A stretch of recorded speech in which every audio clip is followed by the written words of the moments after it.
between Siberia and Alaska. 500 years ago, the Europeans came west across the Atlantic. And from the very beginning, as the British, the French, the Spanish, and the Dutch fought one another and the Native Americans for control of North America, there was demonization, stereotyping, hostility, and violence toward those who were different. After the United States came into existence, immigrants were at first welcomed in settling a vast, empty continent. The first restrictive law was passed in 1882, the Chinese Exclusion Act, a reaction to the influx of Chinese laborers to help build the Transcontinental Railroad. In 1906, San Francisco was devastated by an earthquake and succeeding fires. Many buildings, including most of the schools in the city, were destroyed. To ease the pressure, the city passed an ordinance prohibiting any child of Japanese ancestry, including children born in the United States, from entering the public schools. They were required to attend a separate, segregated school for Asians. And to demonstrate how universal racism and discrimination are, the Japanese were as much bothered by the fact that they had to go to school with the Chinese and Koreans as they were with not being able to go to school with the white Americans. Almost every group that came to America was subjected at first to hostility and many to violence. African Americans, the only group who came here involuntarily, suffered most. A century of slavery, and then another century of segregation and discrimination. The Irish here recall that all across our major cities, the signs read, "Irish need not apply." And in magazines in Maine, cartoons were published and republished showing the face of a human being on the body of an ape, describing Irish as subhuman. All Italians were stigmatized by the crimes of a few. When the United States entered the First World War, German Americans were demonized, as were Japanese Americans in the Second World War. The Ku Klux Klan is best remembered for its violence against African Americans in the South. But in fact, the organization reached its peak in the North, including in Maine, in the 1920s, on a platform of hatred and violence directed specifically against Catholics and Jews. And after African Americans, no group in our nation's history has suffered discrimination as much or as long as American Jews. And yet, tremendous contributions have been made to and for our country by members of each of those reviled groups. The earliest of them got their hands on the bottom rung of the ladder of American success, and they pulled themselves up.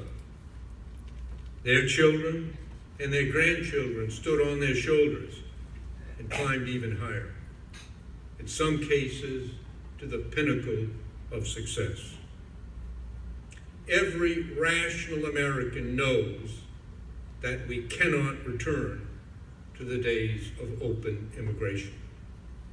It is simply not possible, politically feasible, morally, or otherwise, to think that every person who wants to come to America can do so. But there must be realistic limits on how many can enter and who they are. And the only way we can achieve that is to work together as a people for a policy that focuses on how we can live up to our principles as a just open, and welcoming society. We must focus on who we want to enter, not just on who we want to keep out or who we want to throw out. And how can we continue to replenish our society with new people to their benefit and ours? Because from the very beginning, our country has been enriched by new people, new ideas, new energy, new vision. We've made many mistakes. I've noted just a few of them. There have been very difficult and tragic times. But our country has emerged from every crisis a better, stronger, more free, more diverse nation. As Angus noted, 6 of the 7 American recipients of last year's Nobel Peace Prize were immigrants. 3 of the most valuable business enterprises in the world are Apple, Amazon, and Google. Apple was created by Steve Jobs, whose father was born in Syria. Jeff Bezos, who created Amazon, was adopted by a family born in Cuba. And a co-founder of Google was Sergey Brin, who himself was born in Russia. Genius knows no language, no race, no religion. It can be found wherever human beings exist, but it is more likely to flourish where there is freedom, education, and opportunity for all, where innovation is encouraged and success is celebrated. In other words, a place like America. Our economy is by far the largest and the strongest in the world. Our military strength is unequaled. 9 of the 10 most valuable business brands in the world are American, even though we comprise only 6% of the world's population. And 15 of the world's top 20 universities are American. 91% of online searches are conducted through American companies, and 99% of smartphones are on American-made operating systems. This talk of an America in decline is nonsense, contradicted by history, contradicted by the facts. We are and will be, for as far into the future as human beings can see, the dominant world power, but not just in military power and economic strength, important, indeed necessary as they are. The major contributor to our success is that our strength and influence lies ultimately in our ideals. In the United States, our power and strength have been infused with those ideals that are the basis and the promise of American life.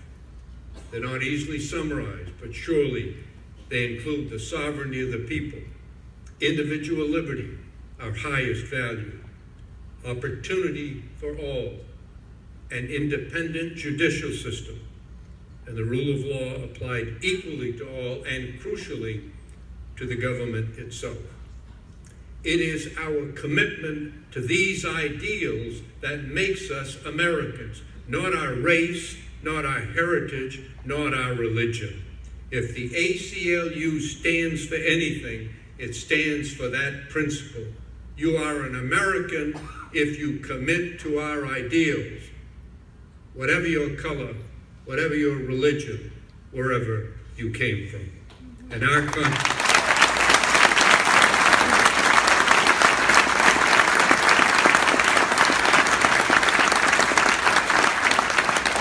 Our Constitution is more than just a compilation of laws and procedures. It is a statement of our values, especially those of equal justice, equal rights, equal opportunity for all. We Americans have much to be concerned about, but much more to be thankful for. And we now need the wisdom and the strength to extend education, opportunity, jobs, and hope to more and more people in our country and around the world. I want to close with brief comments about my parents, to whom I owe all that I am and all that I've done. As I said earlier, my father's parents were born in Ireland and became part of one of the great migrations in all of human history. But my father never knew his parents. His mother died, his father couldn't care for their children, and my father was raised in an orphanage. After several years there, he was adopted by an elderly childless couple and raised in Waterville. He left school after the 3rd grade and worked a long, hard life as a laborer, ending up as a janitor at Colby College.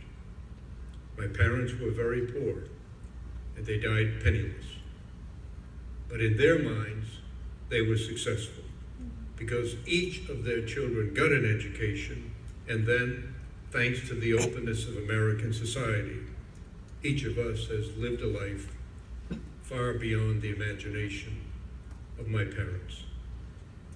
My father was a very quiet man. He spoke little, never about his upbringing. On the morning that I was to leave home to go away to college, we sat down at the kitchen table. He was wearing his work clothes. My mother had just returned from work on the night shift in a textile mill. She was covered with lint and with the oil that was used to lubricate the machines. There were no worker protections then. My father said to me, "You're a smart young boy. I know you're going to do well, but I want you now to take a good look at me and look at your mother. And wherever you go, whatever you do, don't you ever forget where you came from." I never have, and I hope that every person in this room will never forget where you came from. Often as we sat at the kitchen table, my mother would say to us, "You should see Lebanon. It's so beautiful, the oceans, the mountains, even the flowers smell better," she said. She returned only once, late in her life, with my sister. She was welcomed back to the small mountain village where she grew up, and after a celebration on the first night, she was asked to say a few words. With a smile on her face and with tears in her eyes, she stood and, in a loud, clear voice, said, "You should see America. It's so beautiful. The oceans, the mountains, even the flowers smell better. Oh, America," she said, "my America." She worked nights in a textile mill for a half-century. She could not read or write. She knew little of history or politics, but she understood clearly the meaning of America. Freedom for her family and opportunity for her children. In her heart and in her mind, she was as much an American as were those who came over on the Mayflower. Among the many parts of the American mosaic that I love so much is the fact that almost every American family has a similar story. They're stories of hard times and hard work, of hostility and helping hands, of ignorance and inspiration, of failure and success. Above all else, America is a story of freedom and opportunity, of the great values enshrined in our laws and in our hearts: equal rights, equal justice, equal opportunity for every single person in our society. We must never, ever stop fighting for those values. Thank you all very much.